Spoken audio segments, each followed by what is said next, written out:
Ashok Bhai Shah. We warmly welcome you, sir.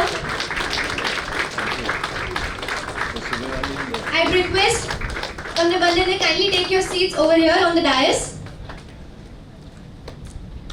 Rotary Club of Bhuj Capital warmly welcomes both our guests of honor, Shri Anil Singhvi ji and Shri Ashok Bhai Shah.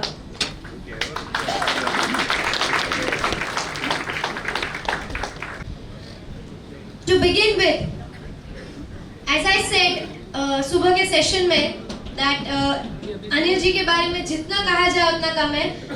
So yes, मेरा इनके लिए का जो research and homework है उसका पिटारा काफी कुछ बचा है उसमें. But only to mention in continuation of what I mentioned in the morning is that what we learned from you, sir, in the morning. आपका एक-एक पॉइंट, आपकी बात रखने का तरीका, आपका पॉजिटिव एटीट्यूड. मतलब जो लोग अगर दुखी होके भी आए हो ना कि शिट पैसे तो डूबने वाले हैं, would go home with a big fat smile on their faces कि नहीं, अनिल जी ने बोला है कि the market is gonna be good, so it is all gonna be good. Am I right? On that note, तालियां हो जाए हमारे दोनों गेस्ट्स के लिए. उसी के साथ साथ अगर आज अनिल जी हमारे बीच मौजूद हैं तो उनका पूरा क्रेडिट जाता है अशोक जी को. Thank you so much, sir. It is because of him that we have this privilege of hearing from Anil ji today. Ashok जी की बात करूं तो ये कहना गलत नहीं होगा कि he is someone जिन्होंने कच्छ को गौरव प्रदान किया है. कच्छ से निकले हुए एक ऐसे बिजनेस टाइकून जो एक ऑलराउंडर है. V Trans group of companies के फॉर्मर चेयरमैन जो आज भी इस बिजनेस एम्पायर का एक अहम हिस्सा है. We are more than privileged to have you here within us.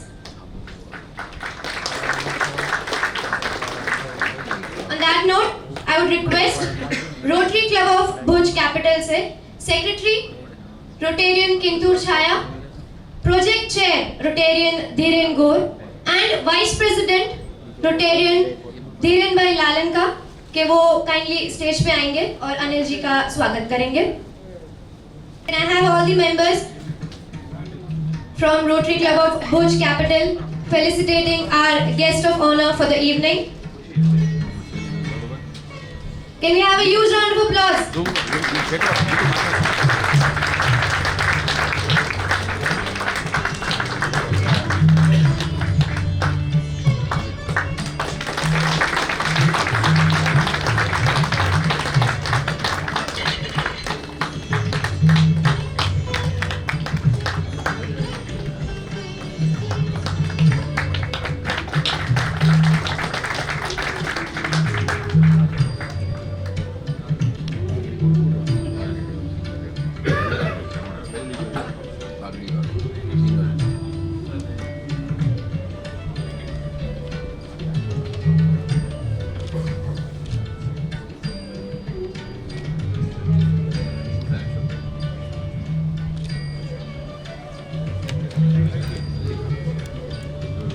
Sir, it's a small request from our end कि आपको जो ये कच्ची पागड़ी से हमने सम्मानित किया है, प्लीज आप पूरे प्रोग्राम में इसको पहन के बैठिए, हमें देखने में अच्छा लगेगा. If not for the entire program, then till when you are convinced. Thank you so much.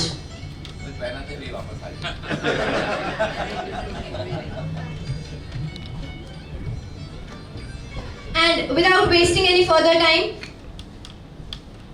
and moving forward to our agenda of the evening, as we can see, we are going to have a panel discussion on the topic navigating market volatility. And for that, to do the honors, I would call upon Vishnu Gaur. तालियां हो जाए विष्णु के लिए. He's got an entire set of questions all prepared, जिससे definitely आप लोग बहुत कुछ सीख के जाने वाले हैं. So keep your ears in and all your phones on silent. Over to Vishnu.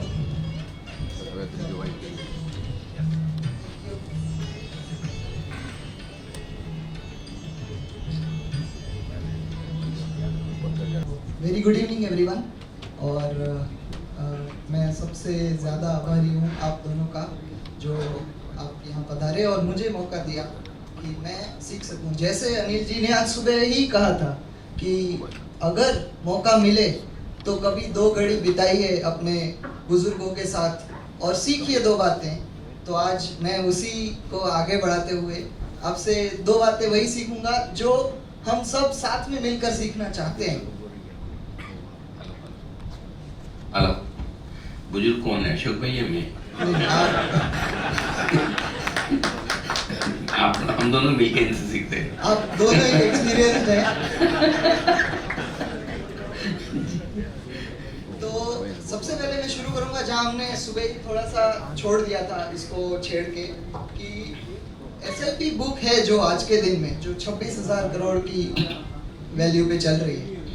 तो आपने तो कह दिया बड़े आसानी से कि ये हमारे कंसिस्टेंट मार्केट ग्रोथ और इकोनॉमी बूस्ट का पावर है और ना कि कोई यूफोरिया या फिर इसको कह सकें कि कोई बबल है जो कि बर्स्ट होगा। तो ये कॉन्फिडेंस थोड़ा आज आप हमारे दर्शकों को थोड़ा और अच्छे से गहराई में देके जाइए तो हम भी उसी राह पे चले जहां आप चल रहे हैं। पहले तो ये बताइए कि आप सबको सबसे पहले बहुत बहुत नमस्कार, धन्यवाद। एक बार फिर से आपसे बातचीत करने का मौका मिल रहा है। आप में से कितने लोग सुबह थे? काफ़ी हैं, हाँ। और कितने लोग जो यहाँ बैठे हैं वो मार्केट में इन्वेस्ट करते हैं डायरेक्टली इनडायरेक्टली, चाहे म्यूचुअल फंड से? अच्छा, ठीक है, फिर हम मार्केट की बात कर सकते हैं। मैंने सोचा नहीं तो ये सब मैं भी इसी के लिए आया हूँ। तो पहले आपका बहुत बहुत धन्यवाद कि आपने मुझसे मार्केट में सवाल पूछा। ये नहीं बोला कि गाना वाना कुछ गाओ बजाओ, नहीं तो यही समापन समारोह हो जाता अभी। देखिए, मार्केट में ये एक लाइफ की किसी भी फील्ड में सबसे बड़ी दिक्कत कब होती है? जब आपको किसी चीज का नॉलेज नहीं होता और वो आप करने की कोशिश करते हैं, राइट?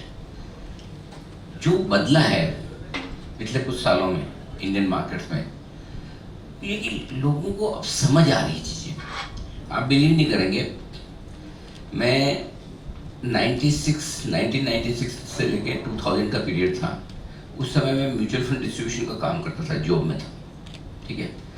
और तब एक बार मैंने किसी फंड के एमडी को बुलाया था मेरे ऑफिस में। मैंने बताया कि यार देखो, मुझे हर महीने मार्केट में पैसा लगाना है, ठीक है, मैं आपको 12 चेक लिख के देता हूँ, आप डाल देना, ठीक है। तब क्या है, तब रजिस्ट्रार ट्रांसफर एजेंट वगैरह नहीं होते थे, सीधा आपको म्यूचुअल फंड के ऑफिस में जाके एप्लीकेशन देनी होती थी, हर महीने नई एप्लीकेशन भरो, ये करो। मैंने कहा ये 12 चेक रख लो। नहीं यार, मैं तुम्हारा 12 चेक क्यों, रिस्क है। मैंने कहा अकाउंट पे ही कर रहा हूँ, तुम्हारे फंड के नाम पे दे रहा हूँ, कोई खाली तो नहीं दे रहा, रिस्क क्या है, तो डेट डाल के दे रहा हूँ।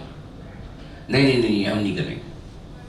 ये वो टाइम था, बात 99 की है, और आज वो टाइम है जब यही काम हो रहा है, SIP, राइट? तब न म्यूचुअल फंड को समझती, न इन्वेस्टर्स को समझती। इन्वेस्टर्स को पता ही नहीं कि गिरते हुए मार्केट में पैसा लगाने से पैसे बनते हैं। जब तक पता चलता है, समझ आती है, तब तक देर हो जाती है। तब तक आपके पास जो शेयर है वो बिक गए, नए आप ले नहीं पाए, राइट? अब जो फाइनेंशियल लिटरेसी आ रही है देश में, ये अगर लोग कहते हैं कि यूफोरिया है, सब रिटेल आ रहा है, इतना 25,000 26,000 करोड़ आ रहा है, पिछले 5 महीने से तो पैसा नहीं बना हुआ है सब किसी का, करेक्ट? अगस्त सितंबर के बाद तो सबके पोर्टफोलियो नेगेटिव चल रहे हैं। अगर इसको खराब होना होता है तो बढ़ के क्यों आता? 26,000 करोड़ हाईएस्ट आया दिसंबर का। इसका मतलब क्लियर कट है, जो मैसेज स्ट्रांगली इन्वेस्टर्स को जा रहा है। देखिए, 2 तरह के लोग हैं मार्केट में, एक वो ट्रेडिंग टाइप की मेंटेलिटी वाले हैं, और दूसरे जो हैं वो लॉन्ग टर्म प्योर इन्वेस्टर्स हैं। ये 26,000 करोड़ जो आ रहा है, ये इन्वेस्टमेंट वाला पैसा है। हो सकता है 3 महीने मार्केट और खराब हो जाए, भगवान न करे, तो हो सकता है 26,000 का 20,000 करोड़ हो सकता है, लेकिन ये 26,000 करोड़ का जो मंथली पैसा आ रहा है ये निकल जाएगा, ऐसा नहीं है। इंडियन इन्वेस्टर बहुत ज़्यादा मेच्योर हो चुका है, समझदार हो चुका है। और एक हमारी सबसे बड़ी प्रॉब्लम है, हम हमारे से नेक्स्ट जनरेशन वाले को बेवकूफ़ी समझते हैं। हर बाप को ऐसा ही लगता है, इंक्लूडिंग माई फादर। मुझे यही लगता है, मेरे बच्चों के बारे में इनको कुछ नहीं आता, मेरी उम्र में वो भी सीख जाएंगे यार। लेकिन आज की जनरेशन आपके जनरेशन के मुकाबले में बहुत ज़्यादा समझदार है, उनको नॉलेज पर एक्सेस है। पहले तो पता ही नहीं होता था, अब पता है कि हर चीज़ आप देख सकते हैं, डेटा देख सकते हैं, ट्रैक रिकॉर्ड देख सकते हैं कि जिन्होंने SIP की सिस्टमेटिकली पैसा लगाया वो कैसे मार्केट के खराब माहौल में जीत कर निकले हैं। तो इसलिए don't under estimate the power of common investor, it's huge, and this is third power in stock market में। इसलिए बार बोल रहा हूँ, एक तरफ एफआई है, दूसरी तरफ म्यूचुअल फंड है, ये तीसरी महाशक्ति है। ये मार्केट को ड्राइव करती है, कर रही है, ऊपर भी यही करेगी, नीचे भी यही करेगी, लेकिन जो इन्वेस्टर्स हैं वो जल्दी से जाने वाले नहीं है। एकदम सही कहा। अनिल जी का ये पहली बार नहीं है जब उन्होंने तीसरी महाशक्ति का प्रयोग किया है, तो जैसे कि हम सब जानते हैं। और एक बात मैं आपको इसमें और गौर करवाता हूँ कि तीसरी महाशक्ति जो बनी है आज के दिन में, जैसे आपने बोला रिटेल की, तो वो तीसरी और शक्ति तो शायद अपने आप बनी होगी, लेकिन महा बनाने के लिए तो आपका ही योगदान रहा है उसमें, क्योंकि आज के टाइम में अगर ज़्यादा से ज़्यादा लोग इन्वेस्ट कर रहे हैं तो वो हमारे हिंदी न्यूज़ चैनल के आने के बाद हुआ है। नहीं, मेरा स्ट्रांगली मानना ये है कि देखिए, अब तक ये होता था कि एफआईज आते थे, भारत में पैसा लगाते थे, पैसा बनाते थे, निकालते थे, ले जाते थे। मैं स्ट्रांगली मानता हूँ भारत की कंपनियाँ हैं, भारत की इकोनॉमी है, भारत के प्रमोटर्स हैं, और पैसा विदेशी लोग कमाए। क्यों? ये तो बैकडोर से ईस्ट इंडिया कंपनी आ रही है। जब जब एफआईज की सेलिंग फिगर देखता हूँ, दिल अंदर से कितना खुश होता बता नहीं सकता, तो बोल नहीं सकता टीवी पे। भारत छोड़ो आंदोलन जाओ, तुम्हारी जरूरत नहीं है।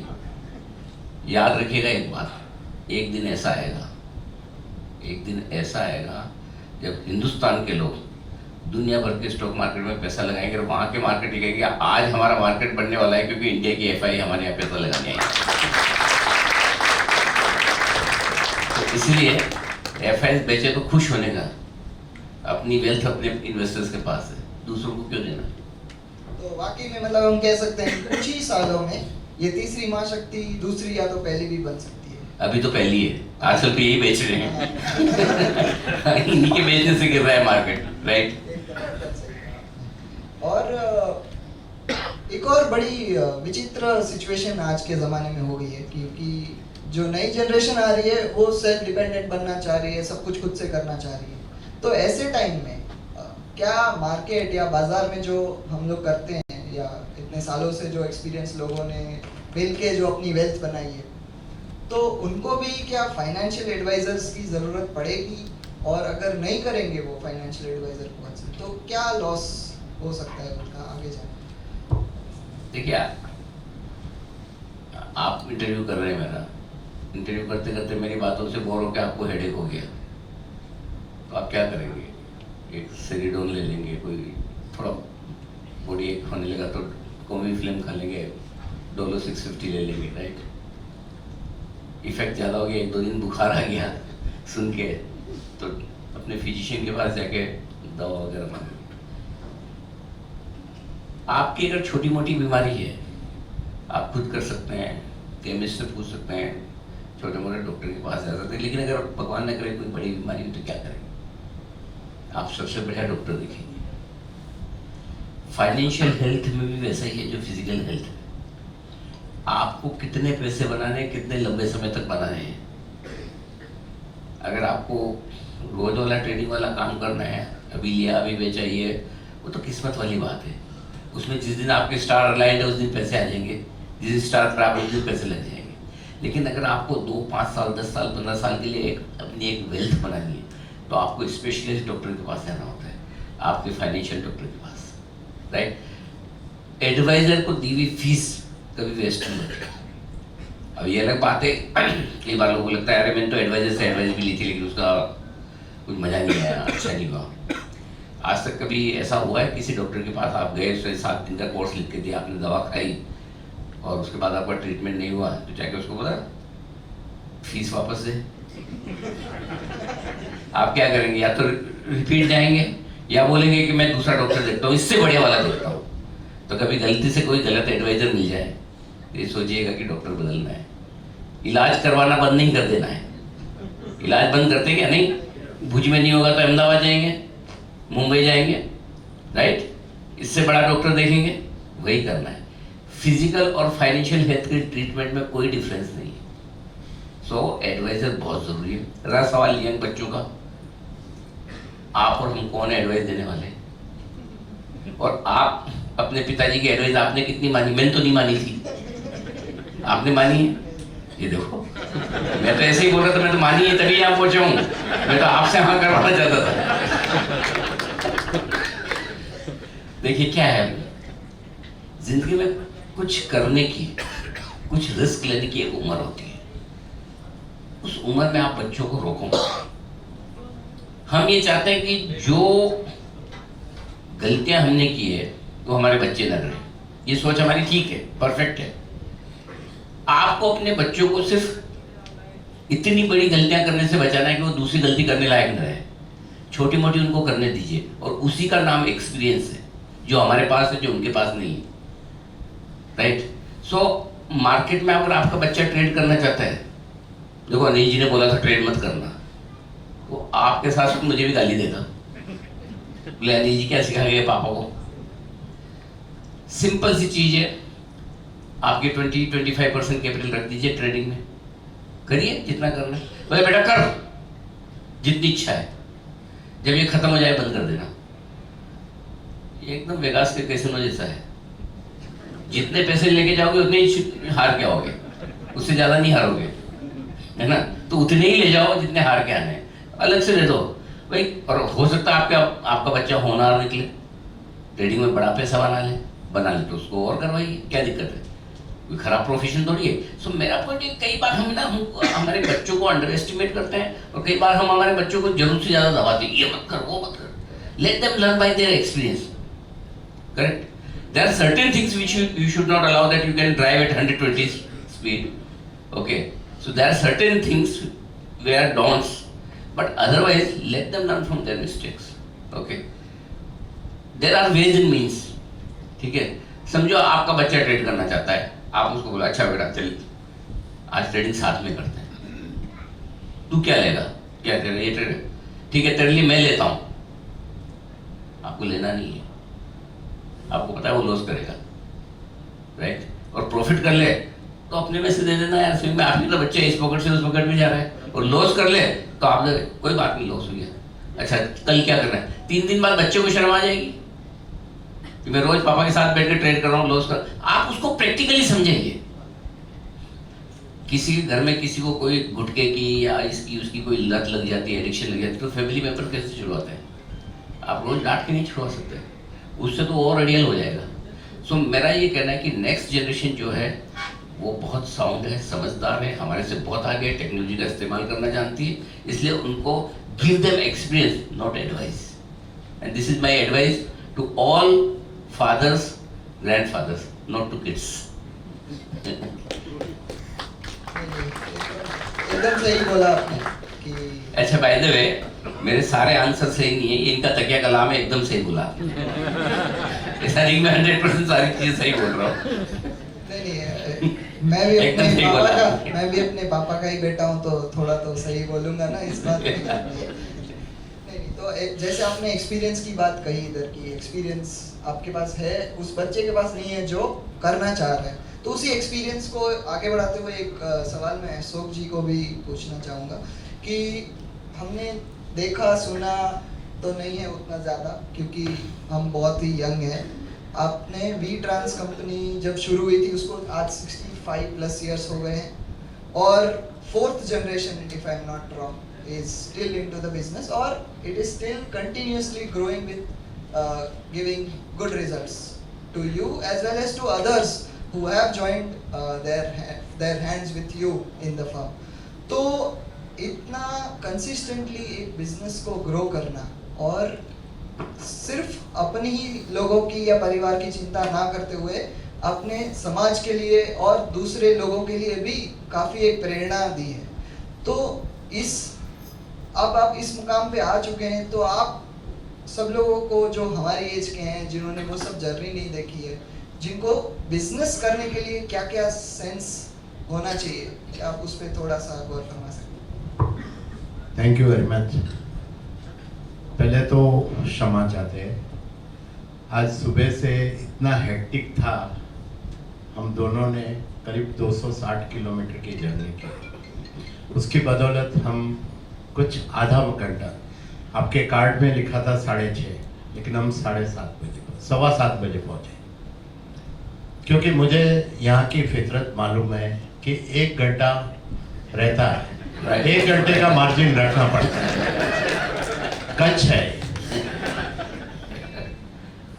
अभी जहाँ तक बात है अपने बिजनेस की, हमारे पापा जी ने स्टार्ट किया था, पापा जी और चाचा जी ने मिलकर। उस टाइम सिर्फ 2 ट्रक 1 ऑफिस से शुरुआत हुई थी, लेकिन उन्होंने जो मंत्र दिया था वो सभी बिजनेस को लागू होता है। सबसे पहला मंत्र था जैनिज्म। जैनिज्म के प्रिंसिपल चाहे कुछ भी हो जाए आप छोड़ना मत। और हमने अपने बिजनेस में जैनिज्म को आगे रखा। हम 2nd जनरेशन है, हमारा 3rd जनरेशन भी उसको फॉलो कर रहा है। और इसके प्रिंसिपल के हिसाब से जो एथिक्स एंड वैल्यू, उससे कभी हमने कॉम्प्रोमाइज नहीं किया। कई अपॉर्चुनिटी हमारे सामने आई और गई, और हम ये समझ के चलता है कि पापा ने जो स्टार्ट किया है वो शुरुआत छोटे से हुई है, लेकिन हमें लंबे जाना है। और लंबे कोई भी बिजनेस पे जाना है, जो भी धर्म में आप मानते हैं, हिंदू, मुस्लिम, सिख, ईसाई, कोई भी और जैनिज्म, बौद्धिज्म, उसके बेसिक प्रिंसिपल उसको पकड़ के आप चलेंगे, आपको कभी मायूसी नहीं होगी। हाँ, ऊपर नीचे आता है, वो जीवन का है कि आपके कर्म कभी आपको थोड़ा नीचे ले जाएंगे, लेकिन नीचे ले जाएंगे तो फिर डबल स्पीड से आप ऊपर आ सकेंगे। दूसरी बात कि कस्टमर, आज हमारे पास 1 लाख से ज़्यादा कस्टमर है।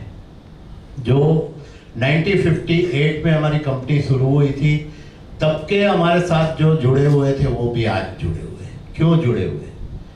तो एक ही बात, आमतौर पे हमारी इंडस्ट्री में अगर विष्णु ने मांगा 10 गाड़ी, तो बोलेंगे सुबह आपके दरवाजे पे खड़ी होगी और शाम तक नंबर ही बदलते हैं। तो वो चीज़ हमने निकाल दी।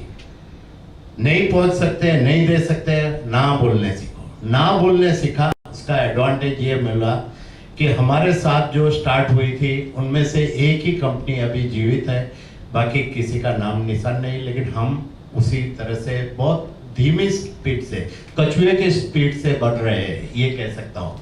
आज हम 67 इयर्स के बाद सिर्फ 1500 ऑफिस पे पहुंचे, लेकिन 1500 ऑफिस पे पहुंचे हैं। और दूसरी बात, जो अनिल भाई भी मेरे साथ सहमत हुआ, हमने कभी कच्चे को अहमियत नहीं दी। जो करना है पक्का करो, जैनिज्म के हिसाब से।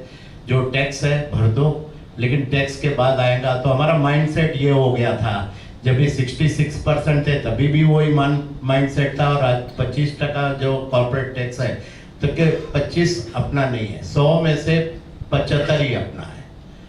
और ये 2 चीज, और कभी भी बड़ा होना है, लोगों को बड़ा होना है, तो डिसेंट्रलाइजेशन ऑफ पावर, ये हमने किया कि हमारा मुलाजिम हमारे परिवार का सदस्य है।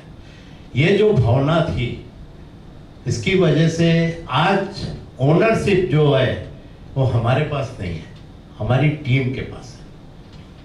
कभी भी एक अकेला आदमी होवे, 2 अकेला, आज हम 9 के 9 परिवार के सदस्य एक ही बिजनेस में हैं, और अपनी स्पीड से, अपने एथिक्स के, अपने प्रिंसिपल से चला रहे हैं। ये 2 चीजें मैं समझता हूँ है। और मेन चीज क्या है कि जो सबसे बड़ी चीज, जैनिज्म के जो सिद्धांत है, डायरेक्ट और इनडायरेक्ट, उसका हम पालन करते हैं। और लोग पूछते हैं कि आप ऐसे कैसे संभालते हैं, क्या होता है, तो उसकी वजह हम जमाने से 2 कदम थोड़ा आगे चलते हैं। जब भी सबसे पहले हमने ERP जब भी इंट्रोड्यूस किया, उस टाइम हमारी इंडस्ट्री में कोई नहीं, tailor made, home made ERP से हमने शुरुआत की थी 2004-05 में, जिसका अमल हमने बहुत सफलतापूर्वक 2006 में इम्प्लीमेंट चालू हो गया था। और इम्प्लीमेंट करने के लिए भी लोगों को ये नहीं बताया था कि इससे हमें क्या फ़ायदा होगा कंपनी को। पर आपकी लाइफ में क्या फायदा होगा? आपकी लाइफ में देखो कंपनी आगे बढ़ रही है और उसके साथ रहने के लिए आपको भी अपना लेवल ऊपर करना पड़ेगा और अपना लेवल तब ऊपर कर सकेंगे आप जब भी आप जमाने के साथ चलेंगे। स्टेइंग रिलेवेंट, जमाने के साथ जो बदलाव आया, एआई आया, बीआई आया, जो भी आया, हमने अपनी इंडस्ट्री के एक कदम आगे चल के ये इसको एडॉप्ट किया और सक्सेसफुली इसका ओनरशिप पास ऑन किया।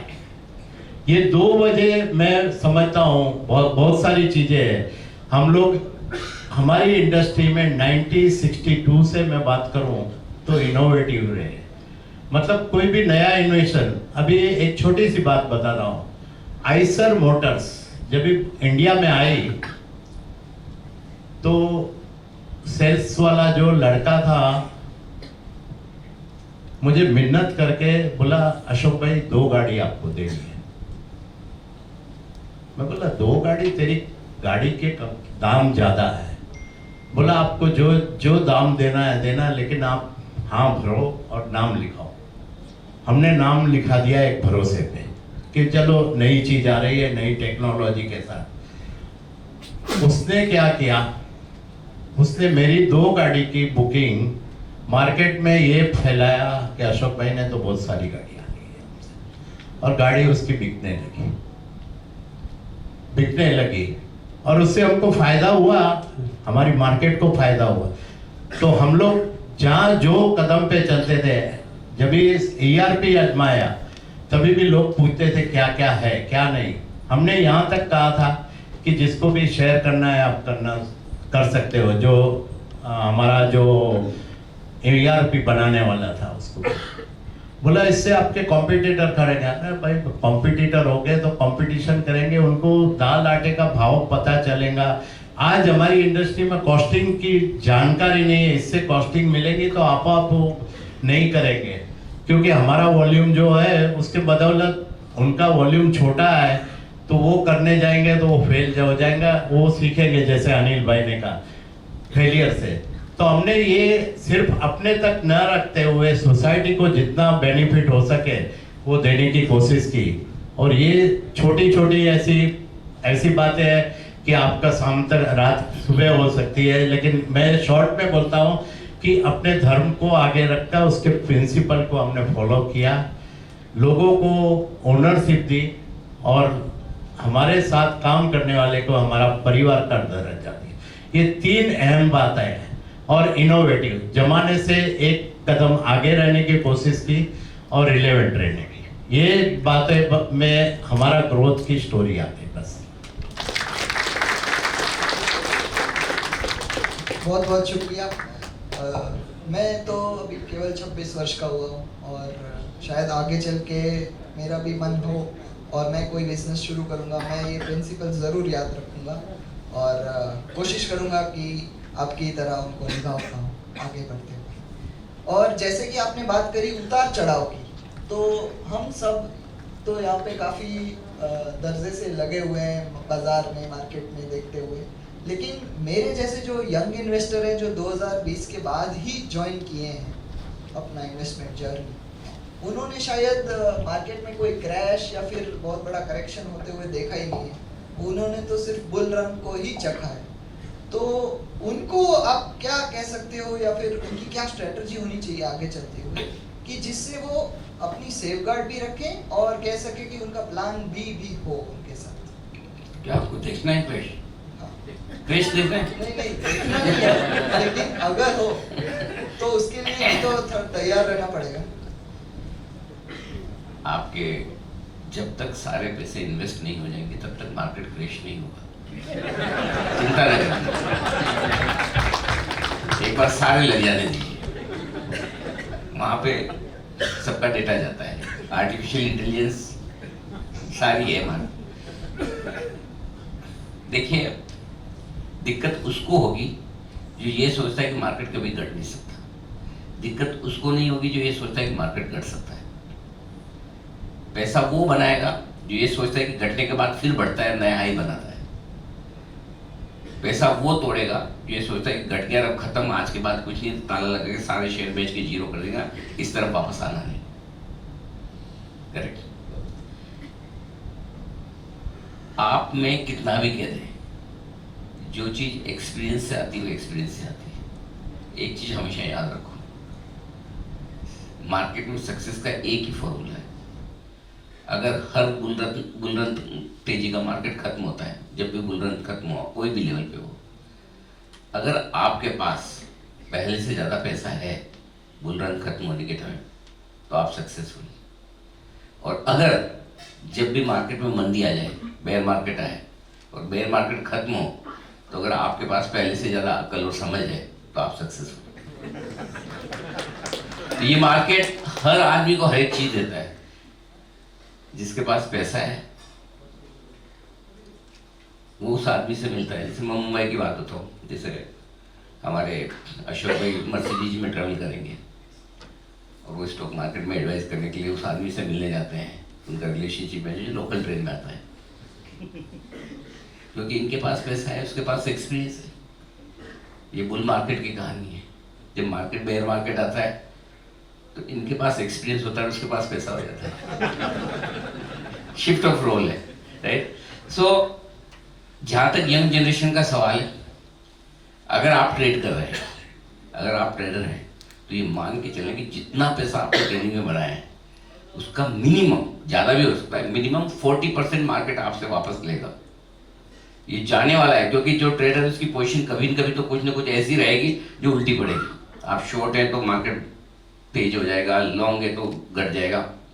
ये मान के चलो ये गवर्नमेंट के 40% टैक्स की तरह मार्केट का टैक्स है। ये मत समझो कि जो कमा लिया सारा मेरा है, वो तभी समझो जब आपने जीरो कर लिया, आपने पानी ले लिया, अब नहीं ट्रेड करूंगा। अगर आप ट्रेड कर रहे हैं तो ये मान के चलना ये वापस लेगा। 40% में छूट जाओ तो अपने आप को लकी मानना।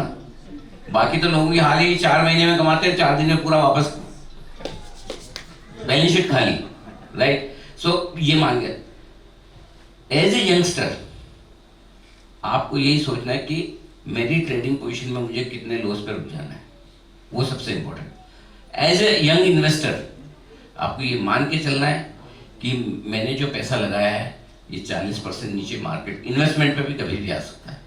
जब आएगा तो मैं हिलूंगा नहीं। सबसे बड़ा फायदा यंगस्टर्स के पास क्या है, आपके पास टाइम ज़्यादा है इन्वेस्टेड रहने के लिए, करेक्ट। 100 का सेंसेक्स 80,000 हुआ तो ऐसे नहीं हुआ, उसके बीच में 5 ऐसे केस आए जहाँ इंडेक्स 30-35% से ज़्यादा घटा है, तब जाके 100 से 80,000 सेंसेक्स पहुंचे।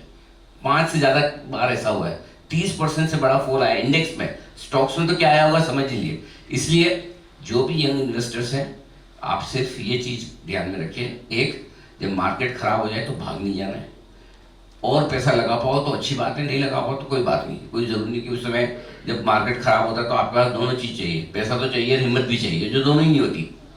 किसी के पास पैसा है तो हिम्मत नहीं, तो हिम्मत है तो पैसा नहीं, ज़्यादातर के पास दोनों ही नहीं होता। हम भले बोले कि आज 25% लगा लो, कल ये लगा, हमको भी पता तुम्हारे पास नहीं है, लेकिन हमारा काम है बोलने का, राइट। सो सिंपल सी चीज़ है। और हाँ, हकीकत नहीं हो, करेक्शन आते ही तभी है ना जब सब लग गया पूरा पैसा, वो फैक्ट है, वो होता किसी के पास नहीं, लेकिन हमें तो एडवाइस करना है। तो सिंपल सी चीज़ है कि आप अगर नया पैसा न डाल पाए तो कम से कम मैदान छोड़ के भागे ना, रेंचो न बने। रेंचो मालूम है ना कौन? ये सब पता है इनको, 3 इडियट्स वाला। रणछोड़ दास न बने, उसका पूरा नाम वो है। मैदान छोड़ के ना भागे, डटे रहेंगे, टिके रहेंगे, पैसा बनेगा। और कुछ नहीं, अगर लग भी गया तो लाइफ में एक्सपीरियंस मिला है, और हर एक्सपीरियंस की एक वैल्यू है। देखिए, आप स्कूल कॉलेज क्यों जाते हैं, प्रोफेशनल डिग्री क्यों लेते हैं, क्या जरूरत है? हर सिटी में, हर शहर में, हर जगह भुज की हर गली में एक लाइब्रेरी खोल देते हैं, ठीक है। ये 8th स्टैंडर्ड की बुक्स, ये 10th की बुक्स, ये FI BCom, जाओ पढ़ लो, क्या जरूरत है इतने बड़े बड़े स्कूल कॉलेज बनाने की? क्यों? कभी सोचा है? जो चीज एक्सपीरियंस से आती है, आप जो पढ़ते हैं बुक्स लाइब्रेरी में जाके, वो आपको नॉलेज देती है, और जब वही चीज़ आप स्कूल और कॉलेज में जाके अपने टीचर से सीखते हो तो आपको ज्ञान मिलता है। नॉलेज और ज्ञान में बहुत बड़ा फर्क है। क्योंकि ज्ञान में एक्सपीरियंस भी है। ये ज्ञान में आपको एक्सपीरियंस साथ में मिल रहा है उस टीचर का। और जिंदगी में दो ही आदमी ऐसे हैं ये सोचते हैं कि मेरे बच्चे मेरे से आगे निकले, एक आपके पेरेंट्स और दूसरा आपके टीचर। तीसरा कोई नहीं। आपके 3 इडियट्स वाले उसमें भी बताया ना, अपने फेल होने का उतना दुख नहीं जितना अपना साथी फर्स्ट आई है, बराबर। तो इसलिए मेक नो मिस्टेक, 10-20 लाइक आ जाए, मेरे हड्डी टूट गई, फ्रैक्चर हो गया और 15 लोगों ने लाइक भेज दिया फेसबुक पर, आप खुश हो गए।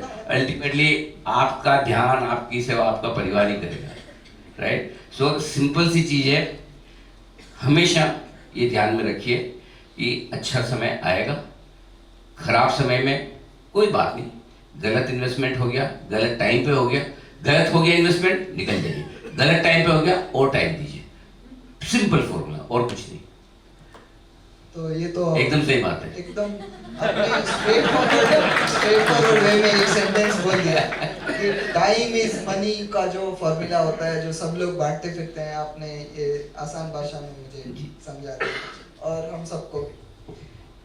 एक और चीज मैं जानना चाहूंगा अनिल जी, क्योंकि ये नया दौर चल रहा है, अमृत काल चल रहा है, हम सब यही डिस्कस कर रहे हैं कि भारत बहुत तेजी से आगे बढ़ रहा है और उस तेजी में इतनी सारी अपॉर्चुनिटीज आ गई हैं इन्वेस्टमेंट करने की कि मैं अगर जॉब कर रहा हूँ तो मेरे पास 15 अलग अलग अपॉर्चुनिटीज है कि मेरे को यहाँ पे भी पैसा डालना है, यहाँ पे भी डालना है, गोल्ड में डालना है, म्यूचुअल फंड करना है, खुद से स्टॉक्स करने हैं।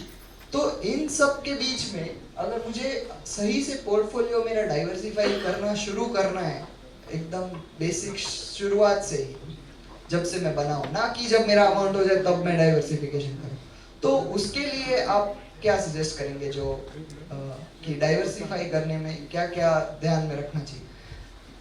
सी, एक तो लाइफ उतनी कॉम्प्लिकेटेड है नहीं जितनी हम समझते हैं, और स्टॉक मार्केट भी उतना कॉम्प्लिकेटेड है नहीं जितना हम बनाते हैं। मतलब इन्वेस्टमेंट करना बहुत आसान भी है, उतना मुश्किल नहीं जितना हम सोचते हैं कि हम नहीं कर पाएंगे। स्पेशली जो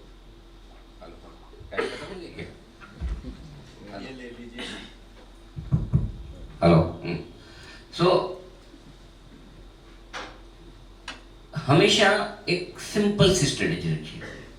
आप स्टार्ट कर रहे हैं, फर्स्ट टाइम इन्वेस्टर है, आपको शेयर खरीदने की है, स्टॉक मार्केट इन्वेस्ट करना, स्टॉक मार्केट में इन्वेस्टमेंट करने के लिए आपको शेयर खरीदने की है।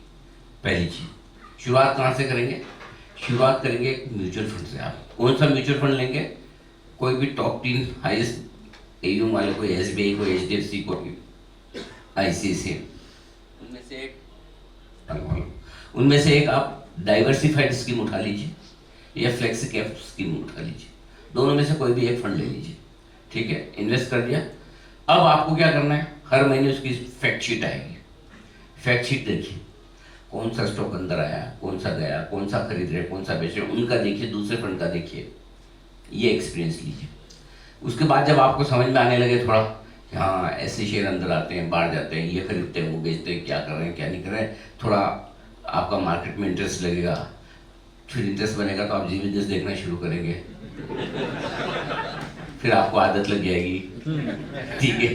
फिर तब आपका बहुत मन करेगा ये तो म्यूचुअल फंड में पैसे बहुत कम बन रहे हैं, मैं खुद ही डायरेक्टली शेयर ले लूँ, ये वहाँ से फिर आपकी आदत मिलेगी, ठीक है। और जब ऐसा मन में ख्याल आए तो अपने आप को रोकिए मत, क्योंकि आप रोक नहीं पाएंगे, रुकेंगे भी नहीं, मुझे भी पता है। तब आपको क्या करना है? शेयर खरीदना है। कैसे? तब आपका पहला इन्वेस्टमेंट शेयर में होगा किसी आईपीओ के जरिए। आईपीओ में अप्लाई कीजिए। जो बढ़िया वाले आईपीओ होंगे वो बहुत ज़्यादा बढ़ जाते हैं, उसमें आपको अलॉटमेंट नहीं मिलेगा। जिसमें मिलेगा वो 20-30% नीचे खुलेगा, तो आपको तुरंत पैसा लगाने का एक्सपीरियंस हो जाएगा। Life is all about experience, gaining experience till we die. Okay, so आपका वहीं से एक्सपीरियंस शुरू हो जाए, तब आपको समझ में आएगा ये म्यूचुअल फंड ठीक है, तो कभी 30% नीचे हुआ ही नहीं एक ही बार में। मेरा स्टॉक तो पहले दिन 30% नीचे हो गया, 20% नीचे हो गया, राइट। तो वहां से आपको समझ आएगा कि अब शेयर डायरेक्टली खरीदना है या नहीं खरीदना। लाइफ में एक चीज, क्या नाम क्या बताया आपने? विष्णु। क्या नहीं करना है पहले वो डिसाइड कर लो। अगर क्या नहीं करना वो डिसाइड कर लिया तो क्या करना है तो बहुत कम बचते हैं फिर। तो गलतियां नहीं करेंगे तो पैसे अपने आप बन जाएंगे, गलतियां करेंगे तो ही पैसा लगेगा।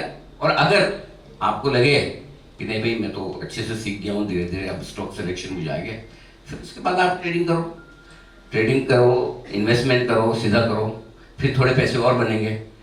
पैसे बनने के साथ आदमी में एक चीज आती है, वो है कॉन्फिडेंस। वो बहुत जरूरी लाइफ में। और उसके साथ एक बुरी आदत भी आती है, ओवर कॉन्फिडेंस।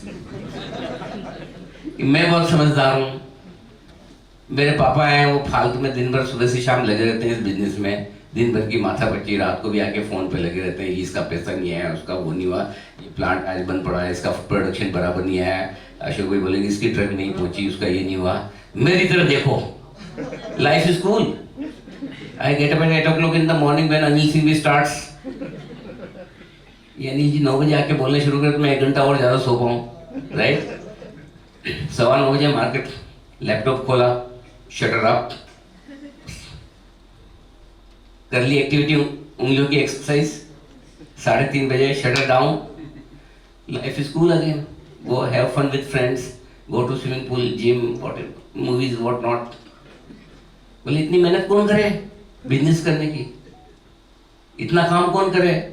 ये हमारी पुरानी जनरेशन ऑर्थोडॉक्स है, ऐसे ही लग रहे थे गधों की तरह। कभी जिंदगी में सोचा है आपको रिलायंस की ट्रेडिंग करने का मैं एक मौका दूं तो आप पैसा बना लेंगे? हाँ बोल रहे हैं, देखो सबसे ज्यादा पैसा कौन बना सकता है रिलायंस की ट्रेडिंग में, बताइए? Any guesses? Mukesh Ambani, of course. ऊपर जाएगा तो उनके पास इतने सारे शेयर है, बेच दे, नीचे आएंगे तो इतने ज्यादा पैसे खरीद ले। उसको आज तक किसी ने बताया नहीं कि फालतू में जामनगर में इतना बड़ा प्लांट लगाया है, ट्रेडिंग करो रोज। जरूरत क्या है 1 लाख लोगों को नौकरी पे रखने की, उनका देखने की आज कौन आया कौन नहीं आया, कितना प्रोडक्शन हुआ। सबसे ज्यादा रिलायंस की शेयर उन्हीं के पास है, सबसे ज्यादा पैसे भी उन्हीं के पास है। जब मर्जी आए खरीदे, जब मर्जी आए बेचे, कौन रोक सकता है? फिर क्यों नहीं करते? जिस आदमी को रोज पैसे चाहिए काम करेंगे, वो कौन है? वो मनरेगा वर्कर है। मनरेगा को रोज पैसा चाहिए। जिस आदमी को हर महीने पैसा चाहिए, वो नौकरी करने वाला आदमी है। जिस आदमी को हर साल पैसा चाहिए, वो छोटी मोटी दुकान लगाने वाला आदमी है। जिस आदमी को 3 साल 4 साल में ठीक ठाक सा बिजनेस से पैसा चाहिए, वो बिजनेस में नई इंडस्ट्री लगाता है छोटी मोटी, कोई सर्विसेज वाले प्रोफेशनल है। जिस आदमी को दुनिया के टॉप 10 में बनना है, जिस आदमी को इंडिया के टॉप 10 में जाना है, इंडिया के टॉप 100 में जाना है, वो 10 साल 15 साल 20 साल 25 साल के लिए पैसा लगाता है, तब जाके कोई अदानी और अंबानी बनता है। आप डिसाइड करिए, आपको शेयर खरीद के आज ही पैसा चाहिए, बन जाइए मनरेगा वर्कर। और आप आज शेयर खरीद के आपको 10 साल 15 20 साल बाद पैसा चाहिए, तो आप अंबानी अदानी जितना कमाएंगे, क्योंकि उनके साथ जितना उन्होंने कमाया उनके शेयर में दिखता है ना, right? Correct. So thought process बदलिए, participate in business, don't buy share, buy businesses, business में इन्वेस्ट कीजिए, शेयर में नहीं, राइट? Make sense? अभी मैं तकिया कलाम इस्तेमाल नहीं करूंगा लेकिन एक बहुत इसमें से एक बात निकल के आई है जो मैं रखना चाहूँगा यहाँ पे, कि आपने बोला कि अगर मैं शुरू कर दूँ और मुझे लॉस हो तो ही मैं एक्सपीरियंस लूँगा, और आगे चल के शायद मैं हाथ में पानी लेके बोल दूँ कि नहीं करूँगा तो बंद। बट मैंने ऑलमोस्ट मेरी सिमिलर जर्नी थी और मैंने खरीद के रख के मैं भूल गया। बट आज से मैं आपको एक और उसमें, हाँ मैं लास्ट थोड़ा डेविएट हो गया था, एक बात और कहनी रह गई थी कि जब आपने बोला कि भाई, मैंने बोला कि फिर शेयर खरीदना शुरू करेंगे, ये करेंगे, तो सबसे इंपॉर्टेंट चीज़ क्या? कॉन्फिडेंस आता है। और साइड इफेक्ट क्या है? Over confidence. फिर जब ये ओवर कॉन्फिडेंस आता है कि मैं समझदार हूँ, सक्सेसफुल और मुझे मार्केट से पैसा बनाना आता है, तब फिर आप क्या करते हैं? What is next step? फिर आप ऑप्शन की ट्रेडिंग करते हैं। फ्यूचर और ऑप्शन में वो ट्रेड करता है जिसका पास्ट खराब था, प्रेजेंट डामाडोल है और फ्यूचर का अता पता नहीं है, उसके पास कोई और ऑप्शन है नहीं, इसलिए वो फ्यूचर्स और ऑप्शन में ट्रेड करता है। इसलिए, और जब वो और कॉन्फिडेंस फ्यूचर ऑप्शन की तरफ आपको लेके जाता है, तब बैक टू स्क्वायर वन, जहाँ से आप शुरू होते वहीं पहुंच जाते हैं। हाँ, म्यूचुअल फंड ही ठीक है, म्यूचुअल फंड सही है। फिर आप बोलते नहीं नहीं, इन्होंने गलत पंचलाइन बनाई, म्यूचुअल फंड सही नहीं है, म्यूचुअल फंड एकदम सही है। एकदम सही है, क्योंकि मैंने भी ऑलमोस्ट सिमिलर ही किया। मैंने स्टॉक लिया जो कि तुरंत ही गिरने लगा और फिर मैं रुक गया। Good, great. सिर्फ एक चीज मैंने गलती और नहीं की कि मैंने उसको वहीं पे बेच दिया, वो ऐसा का वैसा पड़ा है। उसके बाद उसने ग्रो किया इवेंचुअली, लेकिन मैं उसको रख के भूल गया। तो आज से मैं एक और सीख लेके जाऊंगा कि मैं सिर्फ लग के भूल नहीं जाऊंगा, मैं उसको देखता भी रहूंगा। और जैसे आपने बोला कि उसके बैकग्राउंड हिस्ट्री सब चेक करके आगे बढ़ते रहिए। इससे एक और चीज आई कि आपने बोला कि म्यूचुअल फंड एकदम सही है, जैसे अगर हम सब बोल दें आज, तो म्यूचुअल फंड का रिटर्न यहाँ पे बैठे किसी भी व्यक्ति को सेटिस्फाई नहीं कर पाएगा, मजा नहीं आता, मजा नहीं आएगा। तो अगर रियलिस्टिकली देखें आज के टाइम में, तो आगे आने वाले 10-15 साल अगर हम एक रियलिस्टिक वैल्यू परसेंटेज अमाउंट में अगर देखें रिटर्न, तो वो कितना परसेंटेज आपको लगेगा कि दिस इज वेरी गुड अभी की सिचुएशन को देखते हुए, और इससे ज्यादा की लालच करना अच्छी बात नहीं होगी? कितने लोगों को म्यूचुअल फंड में इन्वेस्टमेंट करके मजा आता है? हाथ खड़ा करके अंदर से देखो, ये बाहर से हाथ खड़ा मत करो। कितने लोगों को ट्रेडिंग करने में मजा आता है? आपने कहा कि म्यूचुअल फंड में पैसा लगा के मजा नहीं आता। अच्छा बताइए, let's talk little personal, life में क्या क्या चीज करने में मजा आता है?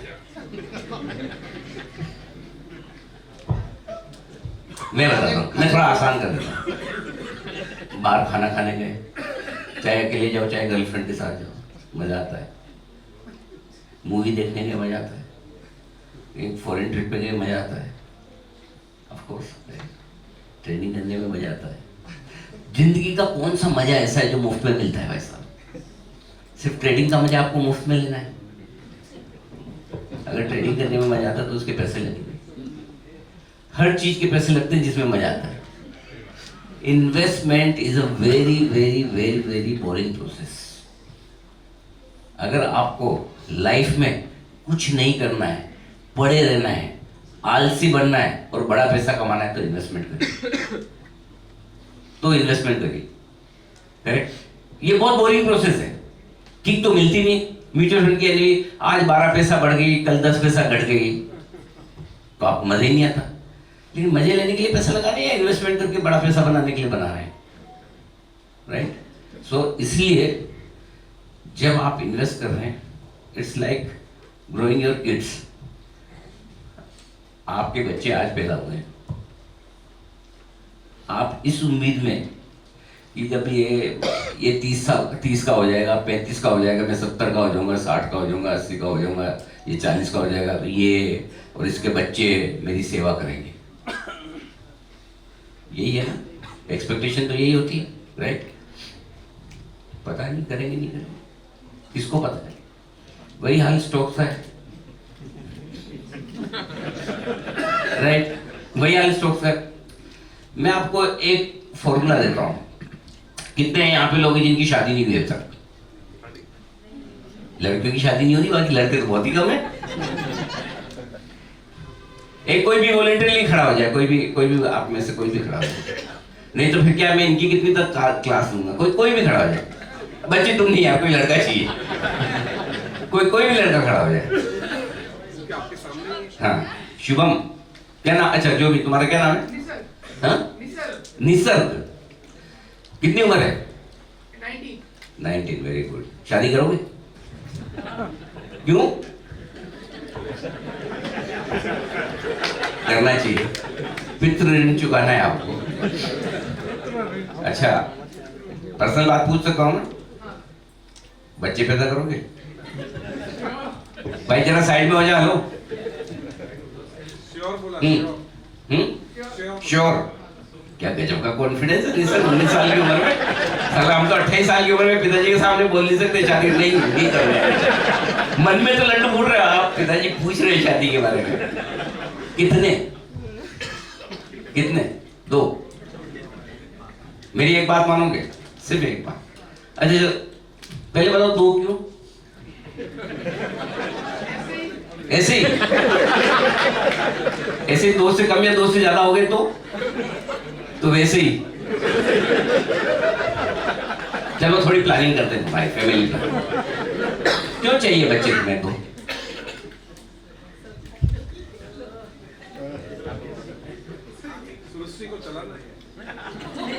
सृष्टि को चलाने का पूरा जिम्मा निसर्ग पे है। बच्चा बेचारा 19 साल का बच्चा, क्यों? बुढ़ापे में सेवा करेंगे, पोते पोते को खिलाने में मजा आएगा जब अकेले हो जाएंगे, राइट? वंश भी चलना चाहिए, नाम भी रहना चाहिए, ये सब बराबर। हाँ, मुझे पता है, मैं कर चुका हूँ ना, मेरे भी 2 बच्चे हैं। मेरी एक बात मानोगे? प्रॉमिस, बच्चे तुम 2 पैदा नहीं करोगे, 3 करोगे। एक मेरे नाम का करोगे? पहले समझ लो क्यों। उसका नाम भी बता देता हूं। जो बच्चा मेरे नाम से पैदा करोगे उसका नाम होगा सिपनील, SIPANIL, सिपनील। ठीक है, स्वप्निल जैसा सिपनील, करेक्ट?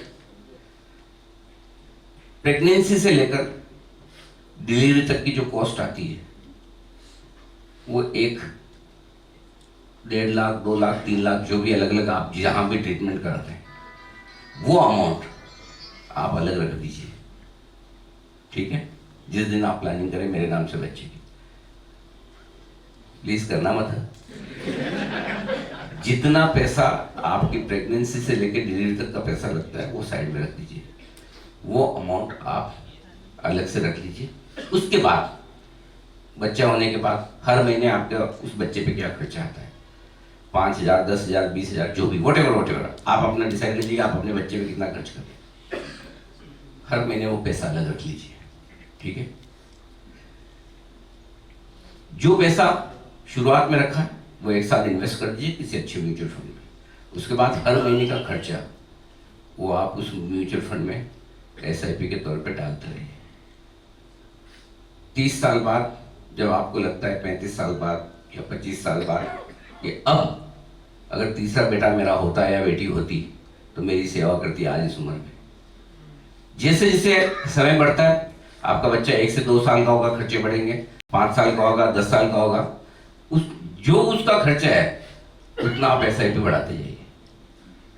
30 साल में आपको गारंटी से बोलता हूं, आपके पास इतना पैसा होगा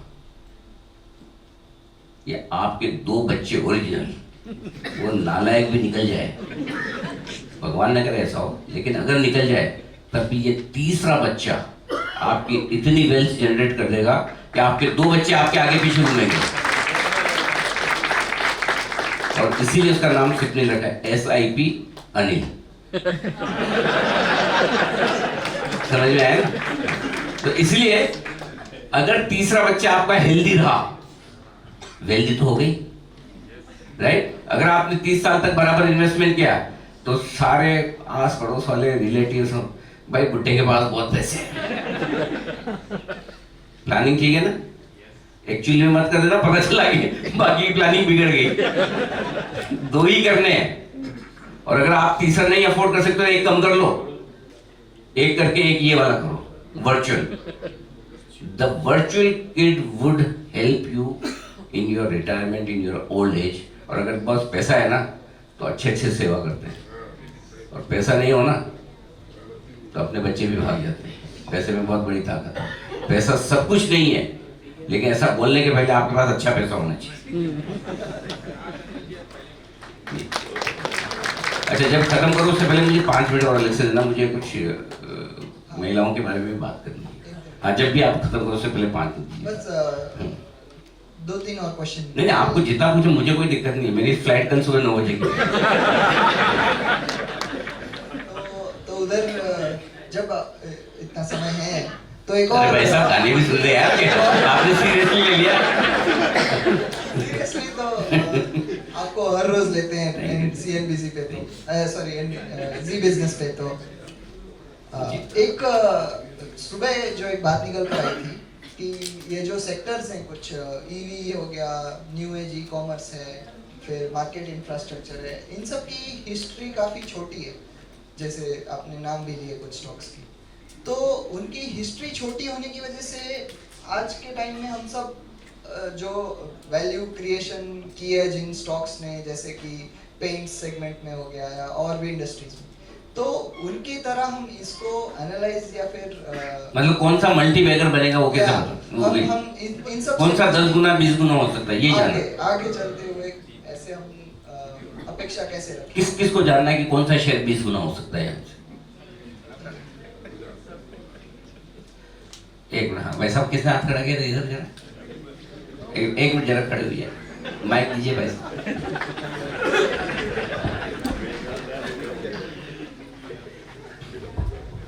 जी सर। शादी तो हो गई होगी? जी जी। बच्चे कितने हैं? 2। क्या उम्र है? एक 20 साल का है और एक 12 साल का है। क्या कर रहे हैं? दोनों पढ़ाई कर रहे हैं। कौन कौन से स्टैंडर्ड में? एक जो है वो 3rd ईयर में है, वो बीटेक पढ़ रहा है, और दूसरा वाला जो है वो 7th क्लास में। पढ़ने में कौन ज्यादा होशियार है? दोनों सही है। दोनों सही। ये मेरा भतीजा है, वो भी सही है। ये IIT है। अच्छा। और वो वहाँ पे PDP में पढ़ रहा है। बहुत बढ़िया। आप खुशकिस्मत हैं कि आपके दोनों बच्चे पढ़ने में होशियार हैं। जी जब आपके दोनों बच्चे हुए थे जी। तब कब आपको पता चला कि मेरे दोनों बच्चे होशियार निकलेंगे? वो ऊपर वाले की दया से दोनों सही है। बराबर। माता रानी की कृपा है। कब आपको पता चला कि मेरे बच्चे पढ़ने में होशियार हैं? जब उनका रिजल्ट देखा, कब? कौन सी क्लास वाला? 1st 2nd, वहीं से पता चल गया। पहले दूसरे साल में 1st 2nd 3rd स्टैंडर्ड में जाते हैं तो थोड़ा आपको आइडिया लगता है कि बच्चे का पढ़ने में इंटरेस्ट है या नहीं। जी जब वो प्राइमरी और मिडिल स्कूल में जाता है तो थोड़ा और समझ में आता है कि पढ़ने में कैसा है। जी। 10th बोर्ड करता है तो थोड़ा और ज़्यादा समझ में आता है। फिर जब कॉलेज जाता है तो आपको पता है कि कॉलेज में कैसा पढ़ रहा है, बिगड़ना है तो ये बिगड़ने के लिए सही टाइम आ गया इसका, सही। राइट? बराबर। उस समय आपको समझ में आता है कि ये बिगड़ रहा है कि नहीं बिगड़ रहा है। उसके बाद आप बीटेक करने भेजते हैं, वहाँ पे भी हॉस्टल है, सही जगह एकदम बिगड़ने की, फर्स्ट क्लास। 3 इयर्स में भी सारे वो बियर पीते थे बैठ के, भले इंजीनियर बने हो। जी करेक्ट। किस आदमी को पता था, इंक्लूडिंग माय पेरेंट्स, जब मैं पैदा हुआ, ये अनिल सिंह भी इंडिया का नंबर 1 बिजनेस एंकर बन जाएगा? मुझे खुद को नहीं पता, मेरे पेरेंट्स को नहीं पता। यही तरीका है मल्टी बैगर ढूंढने का। आपके बच्चे मल्टी बैगर है, आपको मल्टी बैगर बनने के बाद पता चलता है। दूसरे के बच्चों का कहां से पता लगाओगे? राइट? तो ऐसी सिचुएशन में आपको क्या करना होता है? आप अपने बच्चों में इन्वेस्ट करते हैं। अगर आपके 2 बच्चे भगवान की दया से आपके दोनों पढ़ रहे हैं, लेकिन एक पढ़ने में होशियार है, एक कमजोर है, आप क्या करेंगे? यार ये पढ़ने में होशियार है, इसके लिए अगर और ज़्यादा पैसा खर्च करना है, इसको इंजीनियरिंग करवानी, डॉक्टरेट करवानी, CA करवानी, इस पे डालो पैसा। इसको तो कुछ ना कुछ धंधा ही करवाना पड़ेगा, ये पढ़ने में भी बराबर नहीं, कमजोर है, राइट? उसका इंटरेस्ट नहीं है। Similarly when you buy a stock, the day you buy, और at the very initial stage you don't know whether the stock would be a multi-bagger or not. It's over a period of time you understand. आप stock खरीदते हैं, for example आज जोमेटो है, हमें 50 रुपये में पसंद आता है। BSE मैंने 260 रुपये में मैं 2021 में रिकमेंड किया था, आज 5,500 का भाव है, 22 गुना हो गया। ऑनेस्टली मुझे नहीं पता था ये 22 गुना 3.5 साल में होगा, ऑनेस्टली नहीं पता था। ओरेकल 1 साल में 3 गुना हो जाएगा, 4 का 13,000 हो जाएगा, मुझे नहीं पता था। सीआराम सिल्क 1 महीने में डबल हो जाएगा, मुझे नहीं पता था। और वोडाफोन आइडिया 11 से 18 हो गया, 18 से 8 हो जाएगा, मुझे नहीं पता था। Over a period of time जब आप किसी स्टॉक को खरीदते हो, रखते हो, तो आप उसकी परफॉर्मेंस रेगुलरली देखते हो कि जैसा मैंने सोचा था वैसे ही शेयर चल रहा है ना, करेक्ट? और अगर वैसे ही चलता रहे, कोई बड़ी प्रॉब्लम के बगैर, हो सकता है आपका बच्चे बीटेक कर रहा हो, चारों सेमेस्टर में थोड़ी सेम नंबर आते हैं, कोई एक आध सेमेस्टर कम हो सकता है, एक आध बढ़िया हो सकता है। तो स्टॉक्स की लाइफ में भी ऐसे ऊपर नीचे चलेगी, लेकिन ब्रॉडली अगर वो स्टॉक सही डायरेक्शन में है, रिजल्ट सही है, कंपनी की प्रोग्रेस सही है, तो इट्स पीरियड ऑफ टाइम आपको पता चलता है कि आपका स्टॉक मल्टी बैगर बन रहा है। बनने के पहले पता चलता है, बनने के बाद पता चलता है, पहले नहीं पता चलता। You got the answer. तो कभी भी ये कोशिश मत करो कि आज एक आपकी शादी नहीं हुई ना, आओ इधर, लेकिन सबको प्रैक्टिकल समझाना पड़ता है, समझ में नहीं आता। लिव इन रिलेशनशिप के बारे में जानते हो? हाँ, जान। क्या जानते हो? शादी के पहले एक साथ रहते हैं। क्यों? एक दूसरे को जानने के लिए शायद। स्टॉक्स के साथ जो भी आपने थोड़ी देर पहले बोला था कि मैं भूल गया, शादी करके भूल जाओ बाकी सारी चीजें कि मेरी शादी हो चुकी, तब तो ठीक है, लेकिन स्टॉक्स के साथ आपकी होनी चाहिए live in relationship. You should not get married to the stocks, क्योंकि शादी तो ऊपर वाले ने तय की है, तो हमें रहना है जिंदगी भर, और हो सकता है ये पहला जन्म और आपको 7 तक और रहना, 6 और आगे रहना पड़े। 7 का तो है ना सिस्टम अपने यहाँ, बराबर ना? आप ये मत सोचो आपका 7वां ही है ये वाला, है ना? लिव इन रिलेशनशिप कब तक चलती है? जब तक आप दोनों एक दूसरे की एक्सपेक्टेशन पे चल रहे हैं, right? Your stock is your live in partner. You buy stock with certain assumptions, इसकी इतनी ग्रोथ आएगी, कंपनी ऐसा करेगी, ये प्लानिंग है, प्रमोटर ऐसा करेगी, ये एक्सपेंशन होगा। The moment you feel management is not performing the way they promised, get out from your living relationship. Or if you want, or if you feel that these are temporary setbacks or short term things, you live in में भी कोई perfect नहीं होता ना. Life is not about being perfect. No one is perfect, not me, not you, no one is perfect. And we should not try to be perfect. In live-in relationship or in your life with your partner, you should not try to make her perfect.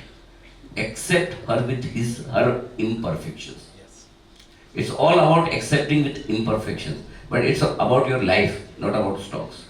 Stocks में आपको जरूरी नहीं कि आपको उसकी imperfection के साथ, अगर आपको लगता है नहीं परफूंगा, थैंक यू वेरी मच, आपके साथ 3 महीने ही रखा था मेरा इन्वेस्टमेंट की, आप वैसे नहीं कर, but that call should be on the basis of fundamentals of the company, not on the price movement.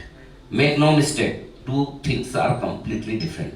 Stock prices may not go up or go down according to your wish, but if company is performing according to your plan, according to your thought process, then that stock should be married, not living. समझ में आया? भाव ऊपर नीचे हो सकता है, भाव आप डिसाइड नहीं कर सकते कब ऊपर जाएगा, लेकिन अगर आपके पार्टनर के साथ में थॉट प्रोसेस मैच हो रही है तो रोज गुस्सा भी तो है। मम्मी पापा लड़ते हैं यार, मेरे भी, आपके भी, क्या बात है, मैं तो ऐसे ही बोला था, आपके ही निकलवाना था। आपने भी सही ही बोल दिया होगा। नहीं, तो इसलिए कभी भी आप फॉर्मूला लगा कर रखिए कि मुझे स्टॉक को लेके कभी भूलना नहीं है। ये भूलने वाले सिस्टम में फिर लॉन्ग टर्म रखना और भूल जाने में फर्क है। मैं स्टॉक 5 साल रखूंगा, 10 साल रखूंगा, वो अलग बात है, लेके भूल जाऊंगा ये नहीं। स्टॉक में कब अच्छा हो सकता है, कब खराब हो सकता है, वो आपको पता होना चाहिए।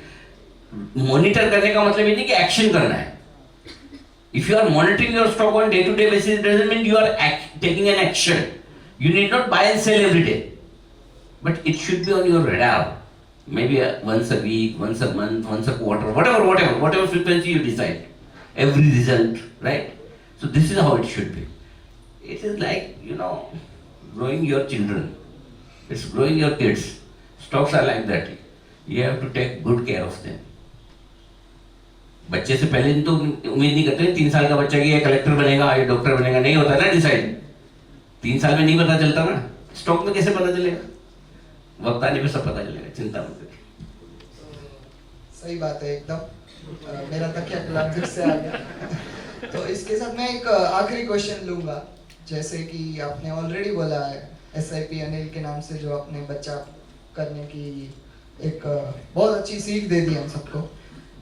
मैं एक और प्रश्न रखना चाहूँगा आप दोनों से एक्चुअली, कि आजकल के जो जेन ज़ी बच्चे हैं जिनको जिसका परसेप्शन बन रहा है पूरे वर्ल्ड में कि जो कि इतना अच्छा नहीं है, कि वो बच्चा उतना एफिशिएंसी के साथ काम नहीं कर रहा या उतना टाइम स्पेंड नहीं कर रहा, उसको जल्दी से जल्दी फ्रीडम चाहिए, उसको सब कुछ जल्दी चाहिए। तो अगर आप आज के ज़माने के वो बच्चों को अगर देखें और आप अगर उनके शूज़ में पैर रखकर अगर आप कुछ आप अगर उनके शूज़ में होते तो आप उस नज़रिए को किस तरीके से देखते और आप इस अपॉर्चुनिटी को कैसे ग्रैब करते कि जब कोई और मेहनत नहीं करना चाह रहा है, कम मेहनत करना चाह रहा है, तो आप इस अपॉर्चुनिटी को किस तरीके से देखते हैं आगे चलते हुए? आप दोनों से मेरा सी पहली चीज तो ये कि किसी बाप को ये नहीं लगता है कि मेरा बेटा सही कर रहा है। ये प्रॉब्लम बाप की है, बेटे की नहीं है। क्योंकि हम अमिताभ बच्चन 7 फिल्में फ्लॉप दी उन्होंने लगातार, उसके बाद 8वीं सुपरहिट हुई उनकी। एक जमाने में उनको वॉइस ओवर के लिए आकाशवाणी ने रिजेक्ट कर दिया था। जब एक्टिंग करनी थी तो मतलब इतने लंबे को कौन देखने आएगा, करेक्ट। 7 फ्लॉप भी दे दी। और वो बेचारा अभिषेक बच्चन, पहली फिल्म आई रिफ्यूजी, वो लोग कंपेयर कर रहे हैं अमिताभ से। बेचारा अर्जुन तेंदुलकर कंपेयर कर रहे हैं सचिन तेंदुलकर से। हमारी भी यही प्रॉब्लम है। मैं ये एक्सपेक्ट करता हूँ मेरा बेटा 25 साल की उम्र में जो मुझे 50 साल में एक्सपीरियंस और मेरी क्वालिफिकेशन है वो 25 साल में करके दिखाए। ये एक्सपेक्टेशन मेरी गलत है, बच्चों की भी। रहा सवाल आज की जनरेशन का, जेनजी का, हर एक जनरेशन में बच्चों को ये लगता है कि हमारा बाप बेवकूफ है और बाप को ये लगता है हमारे बच्चे बेवकूफ है। It's common, nothing wrong about it. This is how it is. Her generation पिछली जनरेशन से फास्ट है और अगर ये जनरेशन भी फास्ट है तो क्या गलत है? हर एक अपने पर्सपेक्टिव में सही है। बच्चे अपने पर्सपेक्टिव में सही है, हम अपने पर्सपेक्टिव में सही। हमारे ज़माने में स्मार्टफोन थे क्या? नहीं थे ना, तो हमारी सोच भी वैसी थी। आज स्मार्टफोन है, आज इंटरनेट है, कल कुछ और होगा। मैं हमेशा बोलता हूँ, जिंदगी में हमारे पिताजी ने हमें क्या सिखाया, अशोक भाई ने क्या सीखा, इनके फादर ने बोला, बेटा जो आंख से देखा उस पर भरोसा करो। तूने देखा क्या? नहीं ना, तो फिर ये बात गलत है। If you see it, you believe it. Now the generation is different. If you believe it, you will see it. If you believe कि एक दिन ऐसा आने वाला है कि मुझे फोन की जरूरत नहीं, मैं ऐसा करूँ, हाँ भाई हेलो, इधर से रिसीवर है, इधर से स्पीकर है। It's just matter of time. On your nails, there could be a chip which is receiving and transmitting the phones. Why it's not possible? It's just human thinking. We restrict ourselves, right? हो सकता है, क्यों नहीं हो सकता है? If you believe it, you will see it. That is the power of technology. So जो बच्चे कर रहे हैं उनको करने दीजिए. Let them learn from their mistakes. As a parent, हमारी जिम्मेदारी सिर्फ इतनी है, उनको कोई भी इतनी बड़ी गलती मत करने दो कि वो दूसरी गलती करने के लायक ना रहे। जो वो गलती करना चाहते हैं आप उसका साथ दो, आपके सामने उससे गलती करवाओ और उसको रियलाइज करो कि हाँ मेरे को पापा ने पूरा मौका दिया था कि मैं ना करूं, मेरा साथ दिया। अपने आप आपके बच्चे लाइन पर रहेंगे। और बाकी रहा सवाल, देखो जिंदगी भर अपने को मलाल रहेगा कि हम एक जनरेशन पहले पैदा हो गए। अगर एक जनरेशन बाद पैदा होते तो हम बड़े ऐश करते हैं। आजकल के बच्चों के तो बड़े मजे हैं। मेरी जनरेशन मालूम सबसे बड़ा दुख क्या है अशोक भाई? मेरे पिताजी मुझे डांटते थे, हम तो बोल ही नहीं पाते थे। और अब मेरे बच्चे मुझे डालते, उसके सामने भी मैं बोल नहीं पाता। मेरे डांटने का सुख ही नहीं मिला कभी। राइट? सही है ना? न बीवी को डांट पाए, न बच्चों को डांट, जी के पैदा होके किया फिर हमने। राइट? सो इसलिए बच्चे जो कर रहे हैं सही कर रहे हैं, कोई उनको रोके मत, उनको एक्सपीरियंस दीजिए सही और गलत का, चाहे वो मार्केट हो चाहे रियल लाइफ सिचुएशन हो, बस सिंपल। बहुत मुश्किल है, बहुत बाउंसर मार दिए। सुबह तो अनिल जी अलग थे, ऐसे बढ़िया मस्ती में बातें करते हैं, अब तो बहुत बड़ा ज्ञान दे दिया एक्चुअली। नहीं एक्चुअली क्या अभी जो मैं बोल रहा हूँ ना वो ज़्यादा पेरेंट्स के लिए, क्योंकि देखिए हम हमारी नई जनरेशन बनाएंगे कि वो कैसी बनेगी। इसलिए बच्चों को जैसा है, जो माहौल है, आज के माहौल में पैदा हुए हैं, आज के माहौल में बड़े हो रहे हैं। आप ये सोचोगे कि यार मेरा बच्चा 15 साल तक 10 साल तक इंटरनेट यूज ना करे, सोशल मीडिया में, पॉसिबल नहीं है ना। वो जाएगा, उसको रोको मत। आप रोकोगे तो चुप चुप के जाएगा। आप उसको नेविगेट करो, क्या जाना है, कैसे जाना है, क्या करना है, क्या नहीं करना। This is better, right?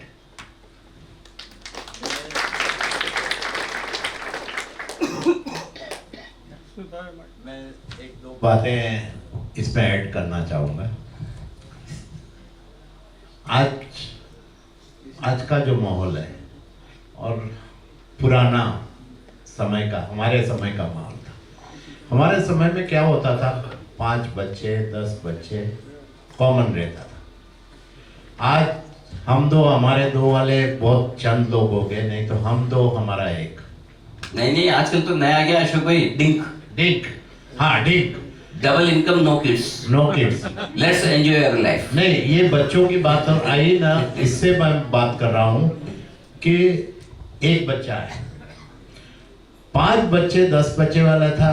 हर एक को अपने पहचान बनानी थी, अस्तित्व टिकाना था, तो वो आपे आप संघर्ष करते थे। आज के एक वाले माहौल में क्या है, संघर्ष खत्म हो गया, तो फ्रस्ट्रेशन ज्यादा आ जाता टाइम टू टाइम। तो सबसे पहले मेरे जो सोच है मैं आपसे शेयर करता हूँ। मैं सही हूँ या गलत हूँ ये नहीं, मैंने जो एनालिसिस किया है कि आज के बच्चे, इंटरनेट है, स्मार्ट है, सब कुछ है, लेकिन क्या फ्रस्ट्रेट जल्दी हो जाते हैं, और उसकी वजह है वो दूध मांगे, आप पानी मांगे तो आप दूध देते हैं। सब उनको एडवांस में हाथ में दे रहे हैं। वो मत की परालम कहिए ना આપણે, ये नहीं, परलाम भी न बनाओ, व्यवहारिक ज्ञान आपो, प्रैक्टिकल नॉलेज दो, उनको वेटिंग सिखाओ, उनको फेल होना सिखाओ। छोटे से फेल हुआ तो उसको इनाम दो, किसी भी बात में वो फ्रस्ट्रेट नहीं होगा। मेरी पोती की बात करता हूँ, कुछ चंद दिनों के बाद वो कुछ स्कूल की इलेक्शन में खड़ी थी, लायक वो थी लेकिन नहीं आई तो हमने सेलिब्रेट किया।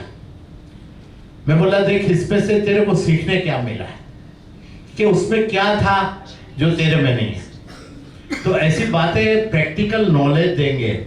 और मैं तो ये कहूंगा कि आज जब एक बच्चा है या 2 बच्चे हैं, 2 साल जब ये छोटे होते हैं ना, अब ग्रोइंग, उसको कुछ अच्छी बोर्डिंग में भेजो।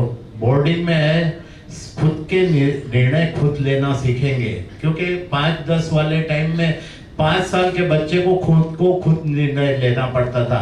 अभी 25 साल का बच्चा होगा, उसको भी माँ बाप को पूछ के करता है।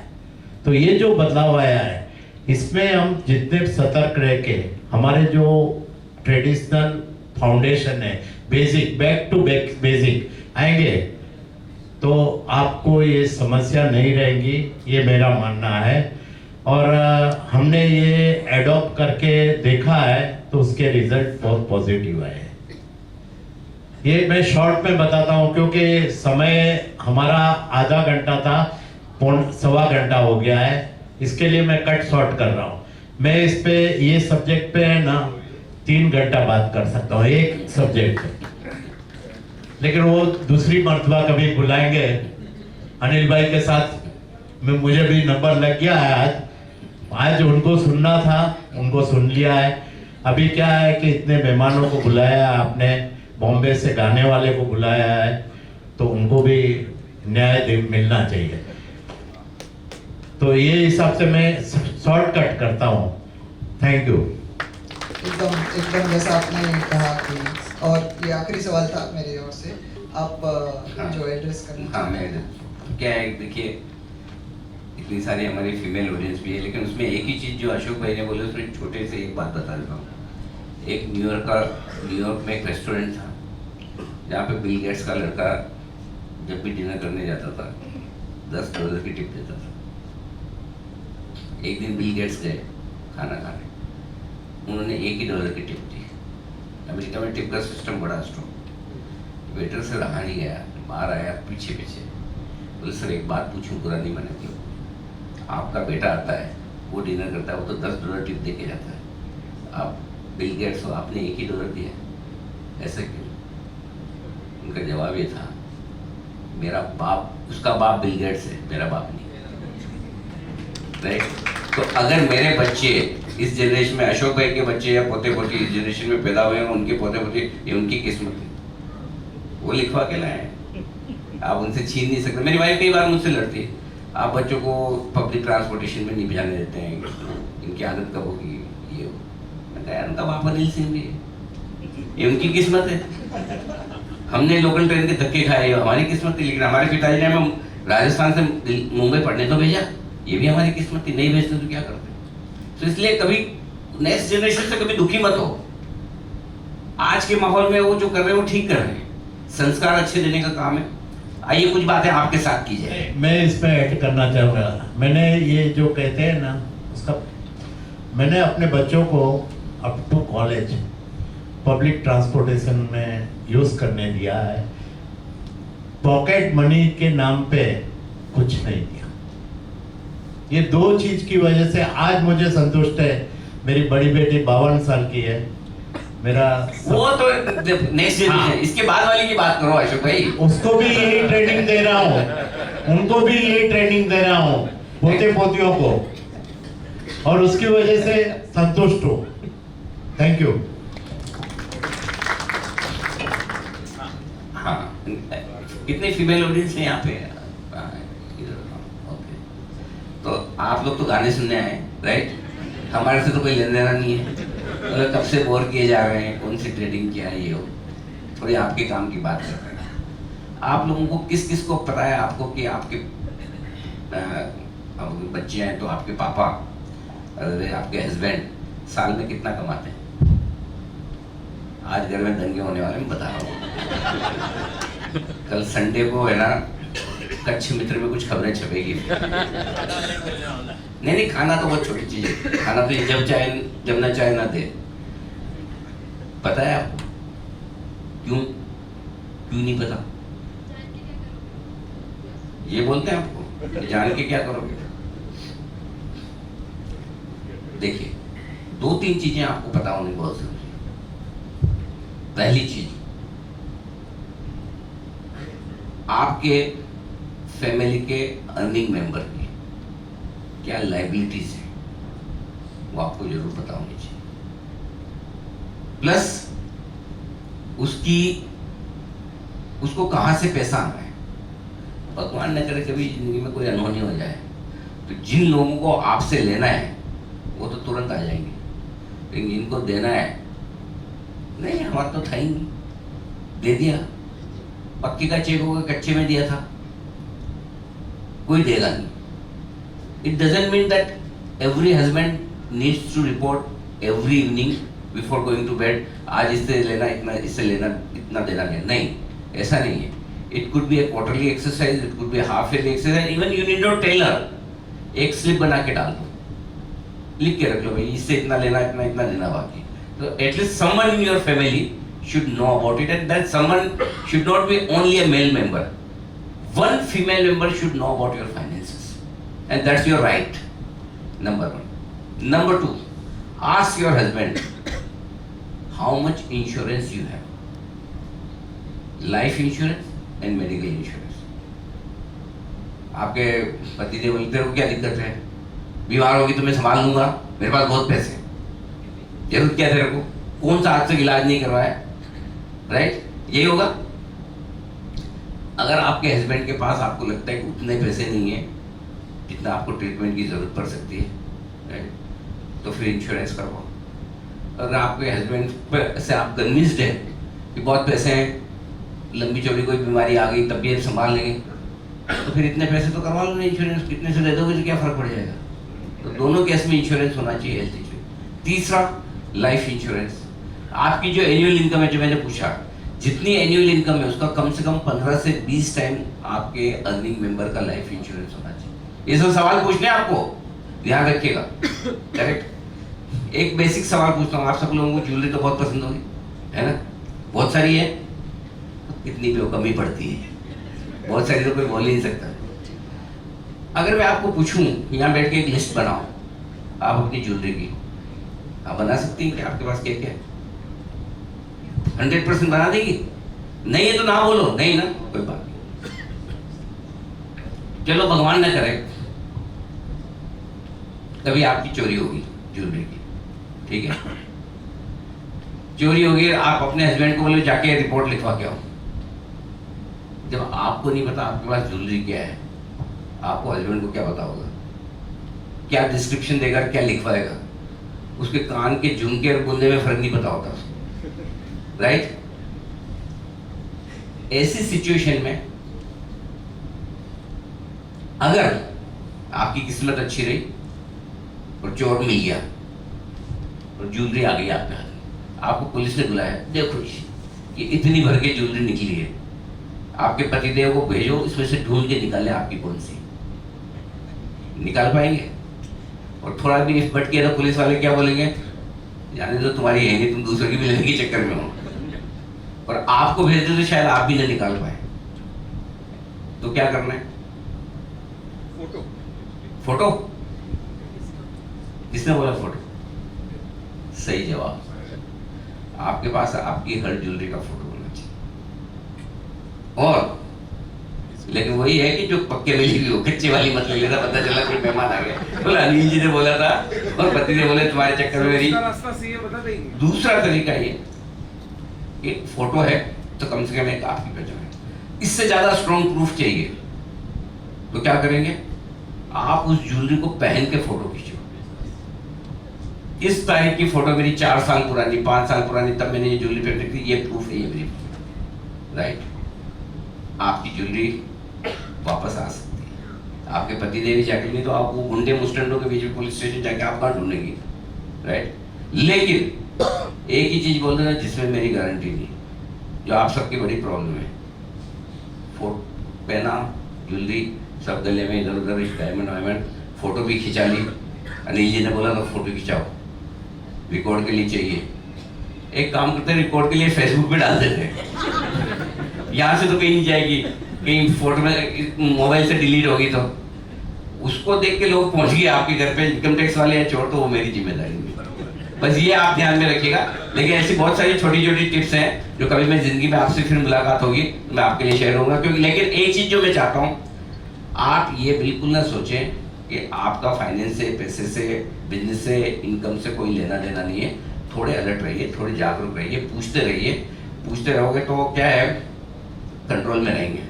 जैसे बाकी चीजों के लिए पूछते हो ना, कंट्रोल में रहते हैं कि नहीं, वैसे इसमें भी कंट्रोल में रखना है। Thank you. बहुत बहुत शुक्रिया आपने ये एड्रेस किया, क्योंकि ये विषय काफ़ी अजीब था जो कि सही से एड्रेस होता नहीं है और कोई ओपनली इतना डिस्कस नहीं करता अपने में। तो एक बहुत ही आवश्यक थी ये बात रखनी। इसके साथ मैं अपना समय यहाँ पे ख़त्म करूँगा और एक अनुरोध करूँगा अनिल जी और अशोक जी को, एक पिक्चर हम लोग ले सकें। अगर अशोक जी आप धीरेन्द्र भाई गौर और हार्दिक भाई और भार्गव भाई आए थे, आप आ जाइए।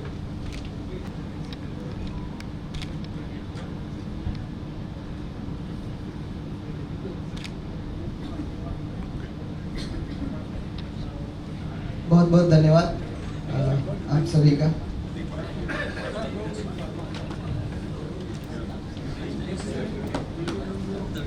अब मैं रिक्वेस्ट करूंगा किंतुर भाई छाया से कि वो आकर हमें एड्रेस करें as a secretary of Rotary Club of Bhuj capital.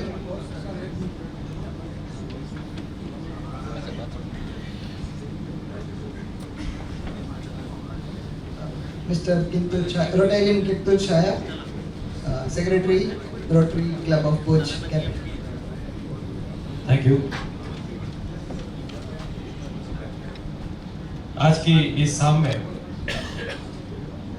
सबसे पहले मैं स्वागत करूंगा अनिल जी का। एक बार जोरदार तालियों से हम स्वागत करेंगे।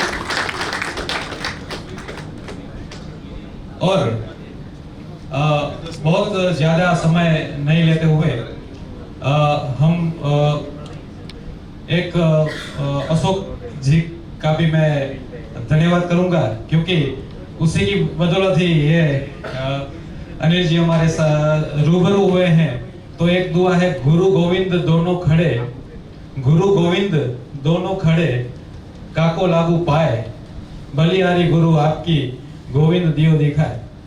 तो आप हमारे सामने जो रूबरू हुए हैं तो अशोक जी की वजह से ही अनिल जी आए। तो एक बार जोरदार तालियां फिर से हो जाए।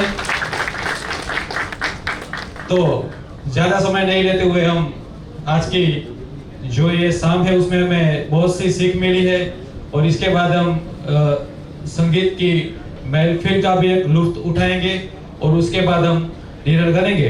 तो अभी मैं मैडम को अगला माइक सौंपूंगा। Thank you. Thank you, Kintur ji. So yes, thank you so much, Ashok ji and Anil ji. Thank you so much. इसके साथ as we already discussed, और अनिल जी ने भी बोला है गाने तो सुन के जाएंगे भाई। So moving ahead, मैं स्टेज पे आमंत्रित करूंगी आनंद भाई एंड शेफाली जी, जो मुंबई से आज यहाँ हमारे बीच उपस्थित हुए। उनके लिए जोरदार तालियां हो जाए। एंड मैं ये स्टेज और आज की हमारी बाकी की शाम इनके हवाले करती हूँ। Over to you.